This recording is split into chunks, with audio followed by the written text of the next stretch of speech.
Welcome to Sri Chakra news bulletin. ముందుగా headlines. Khammam జిల్లా వైరాలోని BJP office నందు జరిగిన విలేకరుల సమావేశం.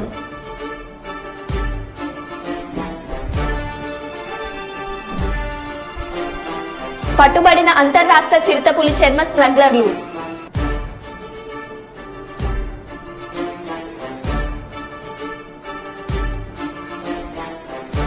గోదా గోకులంలో అన్నమాచార్యుల జయంతి వేడుకలు.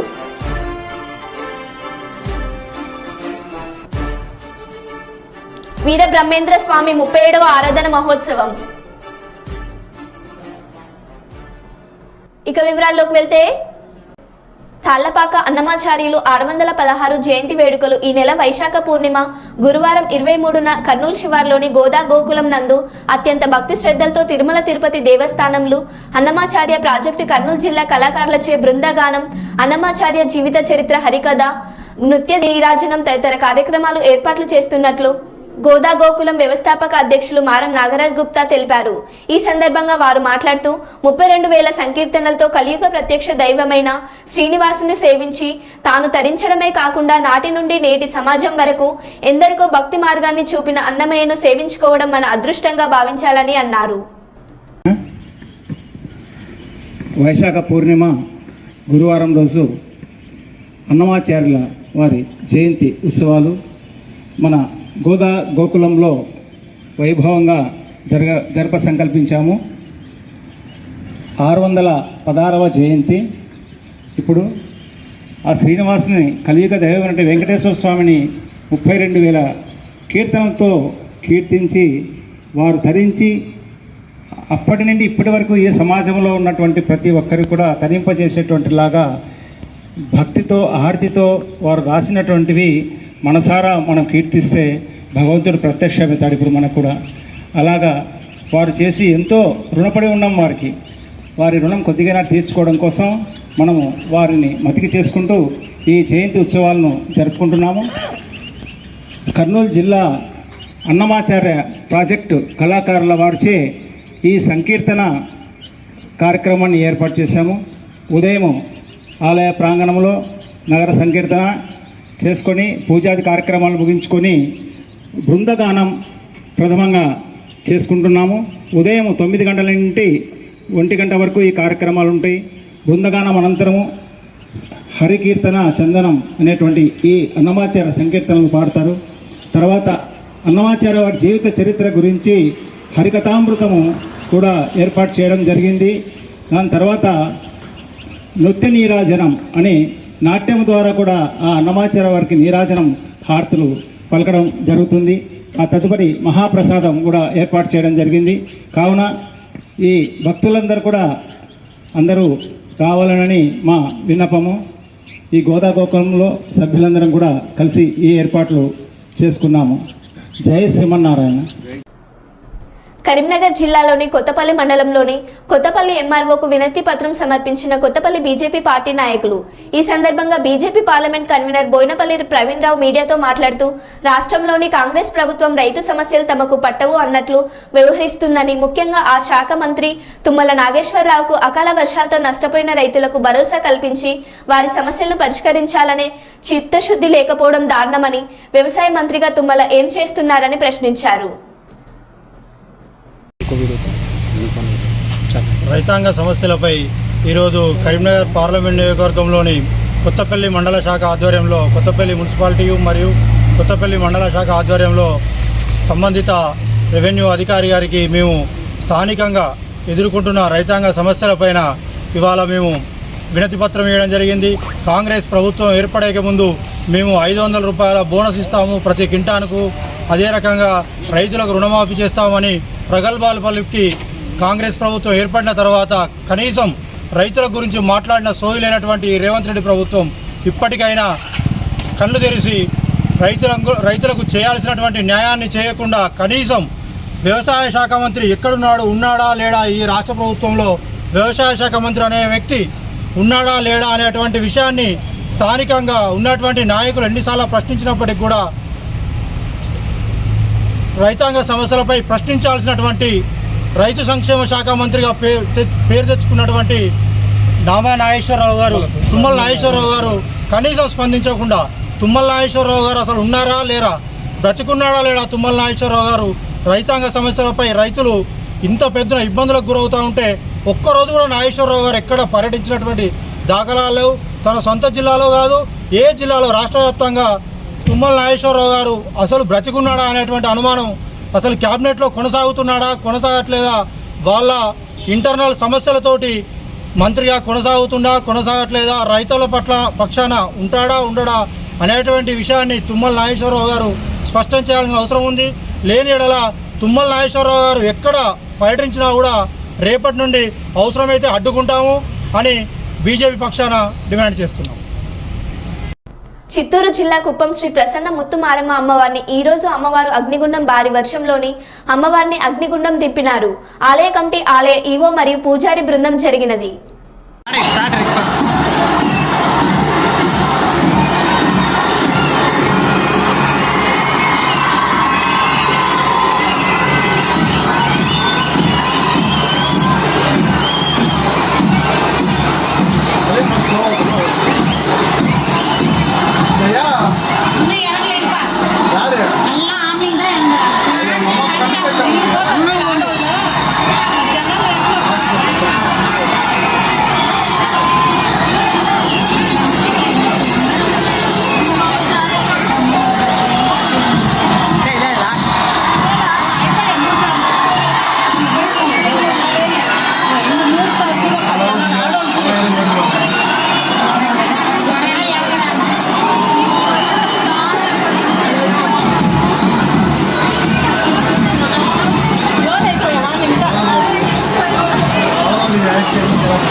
రాజన్న సిరిసిల్ల జిల్లా సమీకృత జిల్లా సముదాయం కలెక్టర్ కార్యాలయంలోని పంచాయతీరాజ్ ఇంజనీరింగ్ విభాగంలో సోమవారం అవినీతి నిరోధక శాఖ అధికారులు దాడులు నిర్వహించారు.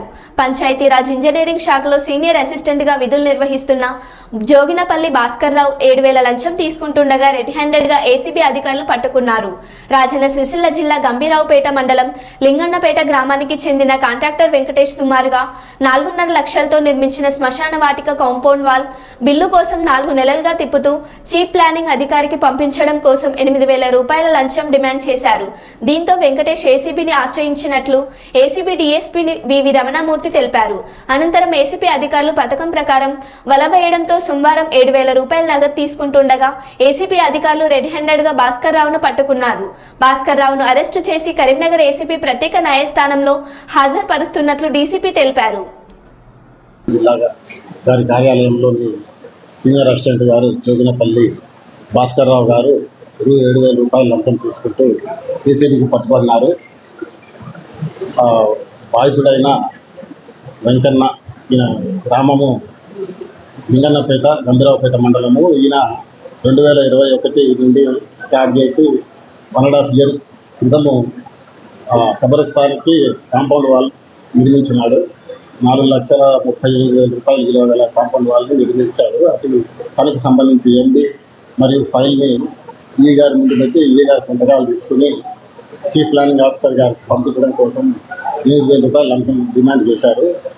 అయితే బాధితుడు వేడుకోగా 1,000 రూపాయలు తగ్గించి 7,000 రూపాయలు లంచం ఇవ్వమని చెప్పాడు. 7,000 రూపాయలు లంచం ఇస్తూ ఈరోజు ఆయన రెడ్ హ్యాండెడ్గా పట్టించడం జరిగింది. ఆయన మేము ఇప్పుడు special court ACB court Karimnagar కోర్టులో ప్రొడ్యూస్ చేస్తున్న రిమాండ్ నిమిత్తం కేసు పరిశీలనలో పైసలు లంచం ఇచ్చి ఆయన ఎప్పటిలాగే మేము నోట్ల నెంబర్లు రాసుకోవడం కలెక్ట్ చేసుకోవడం రెడ్ హ్యాండెడ్గా అంటే ఆయన పైసలు ఇస్తారు, ఇచ్చొచ్చి మాకు సిగ్నల్ ఇస్తారు. బిల్లు 4 నెలల క్రితం వీళ్ళకి వచ్చింది. ఆయన దగ్గరికి 4 నెలల నుంచి తన దగ్గరే పెట్టుకున్నారు లంచం గురించి. ఒక వారం క్రితము 8,000 రూపాయలు లంచం ఇస్తేనే మీ పని అయిపోయిందని చెప్పి, అంటే ఈ గారి ముందు పెడతాము లేకపోతే మీ ఫైల్ అప్లై ఉంటామని చెప్పి రిక్వెస్ట్ చేసుకుంటే 1,000 రూపాయలు తగ్గించి 7,000 వచ్చింది, మీ ఫైల్ పంపిస్తానని చెప్పాను. ఈరోజు 7,000 రూపాయలు లంచం ఇస్తూ పట్టించింది. ముందస్తు సమాచారం మేరకు ఎస్ఐ కోటపల్లి తన సిబ్బందితో కలిసి రాజన్నపల్లి చెక్పోస్ట్ వద్ద వాహనాలు తనిఖీ చేస్తుండగా 2 వ్యక్తులను చిరుతపులి చర్మంతో పట్టుకోవడం జరిగింది. వారిని ఎస్ఐ కోటపల్లి అదుపులోకి తీసుకుని విచారించగా వారి పేర్లను దుర్గం పవన్, బాబర్ ఖాన్, జహంగీర్ ఖాన్. బీజర్పూర్ జిల్లా బోటగుట్ట అటవీ ప్రాంతంలో సుమారు 2 సంవత్సరాల క్రితం ఒక చిరుతపులిని చంపి వారు తన మోటార్ సైకిల్పై అమ్మడానికి తీసుకెళ్తుండగా రాసనపల్లి వంతెన వద్ద వారిని పోలీసులు పట్టుకున్నారు. వారి వద్ద నుండి చిరుతపులి చర్మాన్ని స్వాధీనం చేసుకున్నారు. బీజాపూర్ జిల్లా బోడగుట్ట అటవీ ప్రాంతంలో సుమారు 2 సంవత్సరాల క్రితం చిరుతపులిని చంపి విక్రయించడానికి పవన్ చిరుతపులి చర్మాన్ని అమ్మితే 50,000 ఇస్తానని బాబర్ ఖాన్ చెప్పగా, నా వారు తమ మోటార్ సైకిళ్లపై చిరుతపులి చర్మంతో పాటు చర్మాన్ని విక్రయించేందుకు మంచిర్యాలకు వెళ్తుండగా విశ్వసనీయ సమాచారం మేరకు రాసనపల్లి సిరంచో వంతెన వద్ద ఎస్ఐ కోటపల్లి స్టేషన్ అతని బృందంతో వారిని పట్టుకున్నారు. కోటపల్లి ఎస్ఆర్ఓ ఆర్ రవి నేతృత్వంలోని అటవీ శాఖ అధికారుల బృందం చెక్పోస్ట్ వద్దకు వచ్చి స్వాధీనం చేసుకున్న వస్తువును పరిశీలించి చిరుతపులి చర్మంగా ధృవీకరించారు.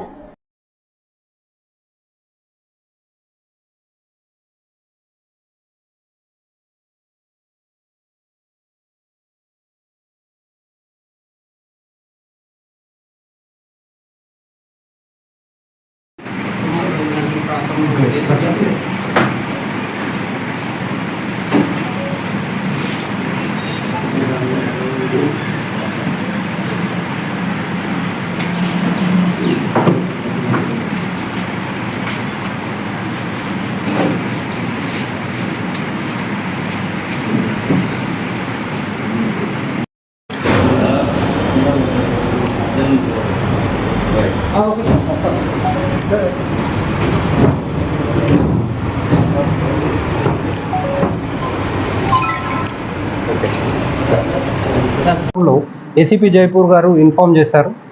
రాపన్పల్లి ఏరియా మహారాష్ట్ర తెలంగాణ బార్డర్ పరిధిలో 2 వ్యక్తులు వెహికల్ ద్వారా ఒక గుర్తు తెలియని చర్మాన్ని తీసుకొని వస్తున్నారు. దాంట్లో భాగంగా పోలీస్ కార్డనింగ్ సెర్చ్ చేశారు. అందులో అది చిరుతపులికి సంబంధించిందిగా గుర్తించి మాకు ఇన్ఫర్మేషన్ ఇవ్వడం జరిగింది. మాకు ఇన్ఫర్మేషన్ రాగానే ఇన్ కంటిన్యూషన్ మా ఫారెస్ట్ రేంజ్ ఆఫీసర్ ఇమ్మీడియట్గా వాళ్ళు చెప్పిన ప్లేస్కి వెళ్ళడము అండ్ అది లెపర్డ్ స్కిన్ అని కన్ఫర్మ్ చేయడం జరిగింది. వాస్తవంగా ఇది బీజాపూర్ ఏరియాలో ఛత్తీస్గఢ్ దగ్గర 2 సంవత్సరాల క్రితము ఇందాక ఏసీపీ గారు చెప్పినటువంటి 2 వ్యక్తుల్లో ఒకరు వారి పేరు వచ్చేసి దుర్గం పవన్ అనే వాళ్ళు దాన్ని వేటాడి చంపడం జరిగింది. అక్కడి నుండి దాన్ని ట్రేడింగ్లో భాగంగా దాన్ని మహారాష్ట్ర దాటి తెలంగాణలోకి తీసుకుని రావడం జరిగింది. మంచిర్యాల దగ్గర దాన్ని ట్రేడ్ చేయాలనే ఉద్దేశంతో, దాన్ని అమ్మి లాభం చేసుకోవాలనే ఉద్దేశంతో వస్తున్నారు. ఎటువంటి వన్యప్రాణుల చర్మాలు ట్రేడ్ చేయడము, వన్యప్రాణులు చంపడము 1972 వైల్డ్ లైఫ్ ప్రొటెక్షన్ యాక్ట్ ప్రకారము సెక్షన్ 9 పరిధిలో ఇది విరుద్ధము, ఇది నిషేధము. ఎవరు కూడా ఇటువంటి పనులు చేయకూడదు. అలా ఎవరైనా వన్యప్రాణుల్ని వేటాడిన, వన్యప్రాణులకు సంబంధించిన వాటి ఆర్గాన్స్ పార్ట్స్తో వ్యాపారం చేసినా అది చట్టరీత్యా చర్యలు తీసుకోబడుతుంది. అందులో భాగంగా పోలీసు వారు ఈరోజు చాలా చాకచక్యంగా చర్మాన్ని పట్టుకున్నారు. అదేవిధంగా అఫెండర్స్ అక్యూజ్డ్ని కూడా వాళ్ళు పట్టుకోవడం జరిగింది. ఆ సీజర్స్ అన్నీ కూడా యాజ్ అ పార్ట్ ఆఫ్ వాళ్ళ ప్రొసీజర్ ప్రకారం మాకు హ్యాండ్ ఓవర్ చేయడం జరిగింది. ఫర్దర్ ఇన్వెస్టిగేషన్ దీంట్లో చట్టంలో 1972 ప్రకారం ఉన్నటువంటి చట్టంలో భాగంగా forest range officer will be the investigation officer. దానికి సంబంధించి ఫర్దర్ ఇన్వెస్టిగేషన్ చేస్తారు అండ్ కోర్టుకు సంబంధించి ఛార్జ్ షీట్లు ఫైల్ చేయడము, ఫర్దర్ దానికి సంబంధించిన ఎవిడెన్స్లు ప్రొడ్యూస్ చేయడము ఫారెస్ట్ రేంజ్ ఆఫీసర్ కోటపల్లి చూస్తారు. దానికి సంబంధించి ముఖ్యంగా చెప్పదలుచుకున్నది, ఎవరైనా వన్యప్రాణులకు సంబంధించి వేటాడినా వాళ్ళు శిక్షార్హులు. 1972 యాక్టు చాలా అంటే చాలా స్ట్రిక్ట్ యాక్ట్. ఇందాక మనము అన్ని చట్టాల గురించి చెప్పుకుంటాం కానీ ఇది ఒక స్పెషల్ యాక్ట్. స్పెషల్ యాక్ట్లో పవర్స్ చాలా స్ట్రిక్ట్గా ఉంటుంది, చాలా పవర్స్ ఉంటాయి. దీంట్లో బాగా ఎవరైనా ఈ చట్టాన్ని వ్యతిరేకిస్తే వాళ్ళకు సుమారుగా 7 సంవత్సరాల వరకు జైలు శిక్ష పడే అవకాశం కూడా ఉంది. కాబట్టి ఎవరు కూడా వన్యప్రాణాలను వేటాడకూడదని ఇందు మూలంగా అందరికీ తెలియజేస్తున్నాను మీ ద్వారా. Thank you. రాయలసీమ విశ్వవిద్యాలయ పరిధిలో ఇటీవల జరిగిన 2వ సెమిస్టర్ సంస్కృతం పరీక్షలో 2024 మే అనే పేరుతో ప్రశ్నపత్రంలో ఉన్నప్పటికీ 2021-2022 పాత ప్రశ్న పత్రాలను విద్యార్థులకు అందించారు. ప్రశ్నపత్రం తప్పుల తడకపై విద్యార్థులు అధికారులను అడగడంతో అప్పటికప్పుడు చేతి రాతతో ప్రశ్నలు మార్చి పరీక్ష నిర్వహించిన కొంతమంది విద్యార్థులు మాత్రం పరీక్షలో ఫెయిల్ అవుతామేమని భయాందోళన నేపథ్యంలో ఎలాంటి భయాందోళన చెందాల్సిన అవసరం లేదని, విద్యార్థులకు అన్యాయం మాత్రం జరగనివ్వమని రాయలసీమ విశ్వవిద్యాలయ వైస్ ఛాన్సలర్ సుధీర్ ప్రేమ్ కుమార్ తెలిపారు.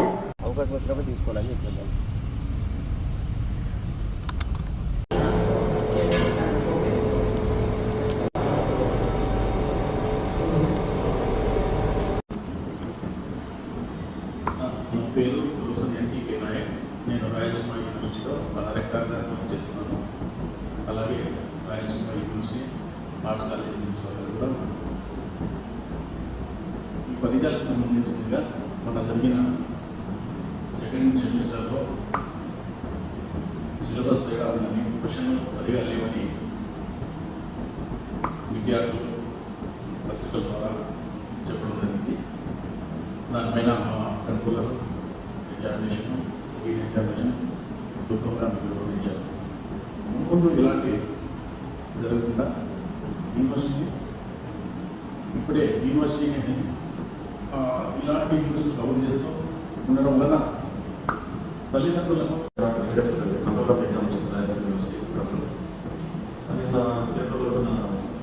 దాని గురించి నేను వివరణ ఈ 2వ సెమిస్టర్ డిగ్రీ 2వ సెమిస్టర్ సాంస్క్రిట్ సబ్జెక్ట్ సంబంధించి మన ఇచ్చినటువంటి క్వశ్చన్ పేపర్ కానీ సిలబస్ అంత కరెక్ట్గానే ఉంది. కాకపోతే కొన్ని సెంటర్లో ఏమన్నారంటే సిలబస్ మేము చదివిన క్వశ్చన్స్ వచ్చాయన్నారు, కానీ కొన్ని సెంటర్లలో మాత్రం పిల్లలు ఏమన్నారంటే మేము చదివిన క్వశ్చన్స్ లేవన్నారు, అంతేగాని సిలబస్ నాట్ అవుట్ ఆఫ్ సిలబస్లోనే వచ్చే క్వశ్చన్స్. సో అందువల్ల కొన్ని సెంటర్లలో మనకు ఈ విధంగా పిల్లలు మేము చదవలేని క్వశ్చన్ వచ్చాయన్న అన్న ఉద్దేశంతో మన పేపర్ సెట్టింగ్ చేయించడం జరిగింది. దానికి మళ్ళీ బీవైస్ తీసిన డైరెక్షన్ పెట్టి మళ్ళీ బీవైస్ ముందు పెట్టి పిల్లలకి ఎటువంటి ఇబ్బంది జరగకుండా చూడడానికి బాధ్యత యూనివర్సిటీ తీసుకుంది. దాని మీద ఏ విధంగా పిల్లలకి చేసేసారో దానికి ఇంకా దీనిపైన ఇంకా మీ పిల్లల నుంచి ఏమైనా అభ్యంతరాలు ఉన్నాయంటే మీ అభ్యంతరాలు మీ కళాశాల ప్రిన్సిపల్ ద్వారా యూనివర్సిటీకి సంబంధించి యూనివర్సిటీ పంపవలసిందిగా కోరుతుంది. ఈ విషయంలో మాత్రం పిల్లలకి ఎటువంటి అన్యాయం లేకుండా జరగకుండా చూడవలసిన బాధ్యత మాది. Me take care.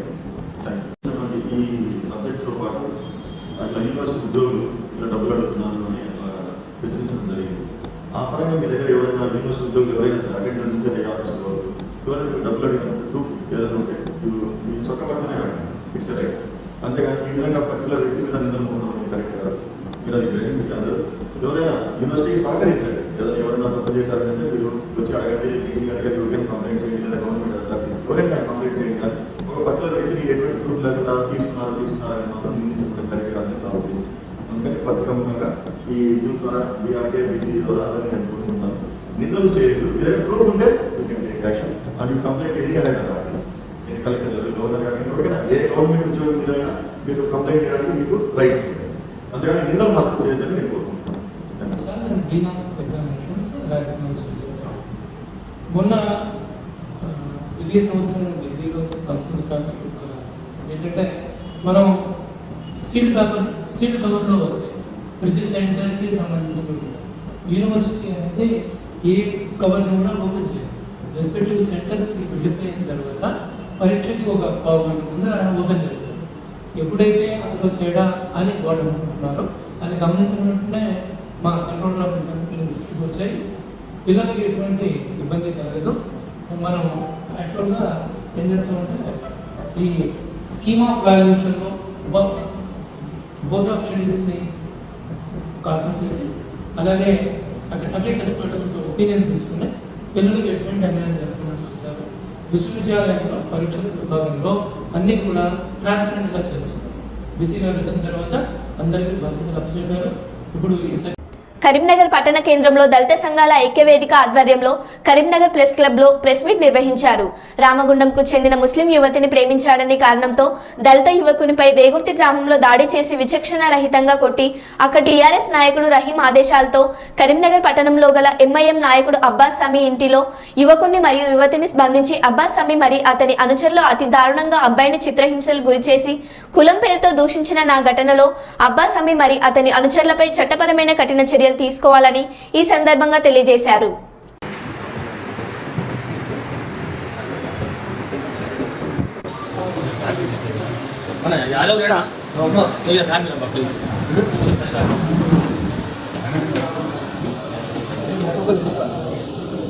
నేను కోన్పల్లి చంద్రయ్య, బీఎంఆర్పీ స్టేట్ వైస్ ప్రెసిడెంట్. నిన్నగాక మొన్న కరీంనగర్ పక్కన ఉన్నటువంటి రేకుర్తి గ్రామంలో జరిగినటువంటి సంఘటన గురించి ఈరోజు అన్ని దళిత సంఘాల ఆధ్వర్యం లోపల ప్రెస్ మీట్ పెట్టడం జరుగుతూ ఉన్నది. దీనికి కారణము ఎవరు అంటే ఎంఐఎం పార్టీకి సంబంధించినటువంటి అబ్బాస్ సెమీ అనేటువంటి ఒక వ్యక్తి. ఆయన ఎంఐఎం పార్టీలో కొనసాగుతూ ఉన్నాడు. వానికి ఆ పార్టీలో కొనసాగేటువంటి నైతిక హక్కు లేదు అని నేను ఈ సందర్భంగా తెలియపరుస్తూ ఉన్నాను. అదే రకంగా చూస్తూ ఉంటే కొన్ని సంఘటనలు జరిగినాయి. ఆ సంఘటనలు మీరు దృష్టిలో పెడతాం. సరే, ఇప్పుడు ఫస్ట్ ఆఫ్ ఆల్ ఈ ఇద్దరు ప్రేమికులు గోరఖండ్ ప్రాంతంలో ఉన్నటువంటి వాళ్ళు ఒక ముస్లిం అమ్మాయిని ఒక ఎస్సీ మాదిగ అబ్బాయి గత 2-3 సంవత్సరాల నుండి ప్రేమించుకుంటున్నారు. ప్రేమించుకున్నటువంటి తరుణంలో వాళ్ళు పెళ్లి చేసుకున్న దృక్పథంతో కరీంనగర్ వచ్చిండ్రు. కరీంనగర్లో వాళ్ళ ఫ్రెండ్ రేగుర్తిలో ఉంటే ఆయన ఫోన్ చేస్తే వాళ్ళ ఫ్రెండ్ ఒక ముస్లిం క్యాండిడేట్ ఆ ముస్లిం క్యాండిడేట్ కూడా చెప్పిండు మా ఫ్రెండ్ అని చెప్పి వాడు ఏం చేసిండు, డైరెక్ట్ సెమికర్కి ఫోన్ చేసి చెప్పిండు, అన్న ఇట్లా ముస్లిం అమ్మాయి అట ఇక్కడ ఎస్సీ క్యాండిడేట్ వచ్చి పెళ్లి చేసుకుందాం అని చెప్పి సందర్భం చెప్తారంటే ఎంఐఎం క్యాండిడేట్స్ వాడు ఇన్ఫర్మేషన్ ఇచ్చి ఆ ప్రాంతంలో ఉన్న ఎంఐఎం క్యాండిడేట్స్ ఇన్ఫర్మేషన్ ఇచ్చి వాళ్ళను అక్కడ చిత్రహింసలు చేసి ఆడికెళ్ళి వాళ్ళ ఇంటికి తెప్పించుకున్నారు. వాళ్ళ ఇంటికి తెప్పించుకుని ఒక రూమ్లో బంధించి వాళ్ళని కొట్టడం జరిగింది, భయభ్రాంతులకు గురి చేయడం జరిగింది. అంటే అక్కడ ఉన్నటువంటి సిచ్యువేషన్లో భాష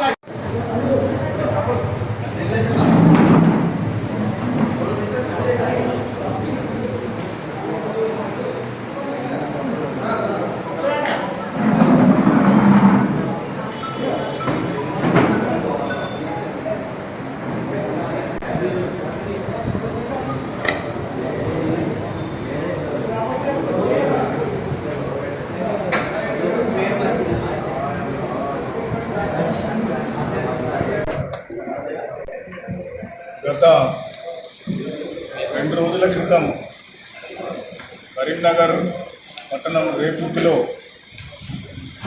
చింతా భరత్, ఎండి ముస్కాన్ అనే అమ్మాయి మరియు గత 2 సంవత్సరాల కాలం నుండి ప్రేమించి పెళ్లి చేసుకోవాలనేటువంటి ఆలోచనలో వాళ్ళిద్దరు ప్రేమికులు మరి మొన్న 2 రోజుల క్రితం కరీంనగర్ రావడం జరిగింది. వీరిద్దరిని ఎంఐఎం పార్టీకి చెందినటువంటి ఏదైతే మాజీ డిప్యూటీ మేయర్ అబ్బాస్ సెమీ ఉన్నాడో మరి తన అనుచరులతోని వాళ్ళిద్దరిని వెంబడించి రేకుర్తి రేకుర్తి మన కంటి ఆసుపత్రి సమీపంలో మరి వాళ్ళిద్దరిని బంధించి తీవ్రంగా కొట్టడం జరిగింది. కొట్టిన తర్వాత మరి వాళ్ళను అబ్బాస్ షమీ వాళ్ళ ఇంటికి తీసుకెళ్ళి వాళ్ళిద్దరిని కూడా రూమ్లో బంధించి షమీ ఆధ్వర్యంలో షమీ చెప్తున్నటువంటి సందర్భంలోనే అక్కడ ఉన్నటువంటి ఆయన అనుచరులు ఆ అబ్బాయిని ప్లస్ ఆ అమ్మాయిని కూడా తీవ్రంగా కొట్టడం జరిగింది. ఎందుకంటే మేము అడుగుతా ఉన్న అబ్బాస్ షమీని, మిస్టర్ షమీ గారు మీరేంది, మీరు లా అండ్ ఆర్డరా లేకపోతే మీరు చట్టమా, మీకంటూ ఒక రూమ్ ఎందుకు, మీరు ఎంతమందిని ఇట్లా కొడతారు? గతంలో కూడా చాలామందిని మీ ఇంట్లో తీసుకెళ్ళి ఇట్లా ఎవరైనా ఒక ముస్లిం అమ్మాయిని మాట్లాడితే కూడా తీసుకెళ్ళి మరి మీరు దండించి కొట్టినటువంటి సందర్భాలు ఉన్నాయి. అట్లా కాకుండా మీరు చేస్తున్నటువంటి కార్యకలాపాలు అందరికీ తెలుసు. మేము ఈ సందర్భంగా గౌరవ సిపి గారికి కోరుతా ఉన్నాం. అబ్బాస్ షమీ అనేటప్పుడు ఒక రౌడీ, ఒక గుండా అని ఎంఐఎం పార్టీకి సంబంధించిన నాయకుడు ఎట్లయిందో కానీ మేము ఈ సందర్భంగా చెప్తా ఉన్నాం. గోదావరికని బస్ డిపోకు సంబంధించిన వీసీ మరియు ఎండీ సజ్జనార్ ఆదేశాల మేరకు గ్రాండ్ హెల్త్ ఛాలెంజ్ 2.0 ప్రారంభించారు. ఇది మే 15 నుండి మే 21 వరకు గోదావరికని డిపోలో 609 మంది పలు రకాల టెస్టులు చేస్తారని గోదావరికని డిపో అని కె గీతాకృష్ణ అసిస్టెంట్ మేనేజర్ తెలిపారు.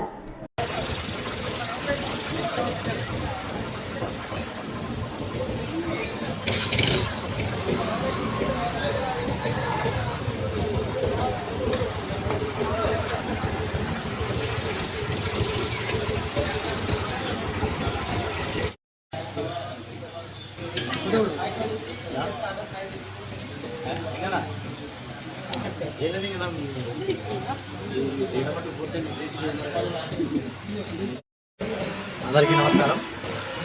నా పేరు Geetha Krishna, assistant manager traffic, Godavarikhani TSRTC.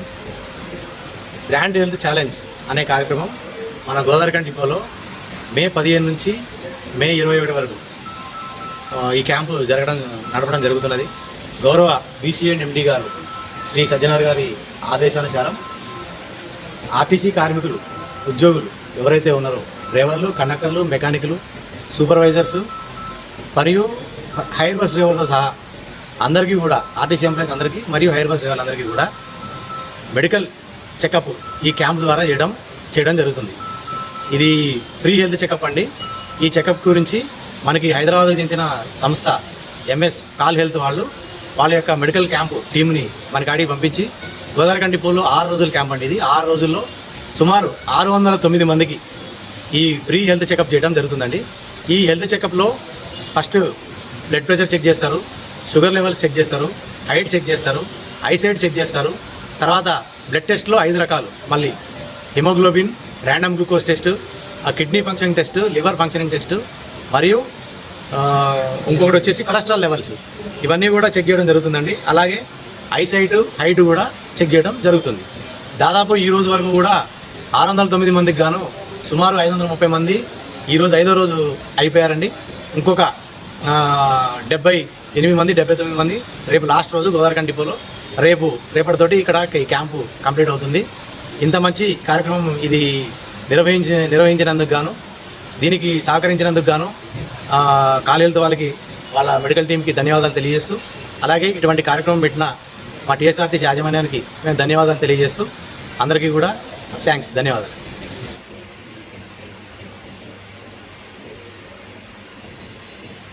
మరో బులెటిన్లో మళ్ళీ కలుద్దాం. Stay tune.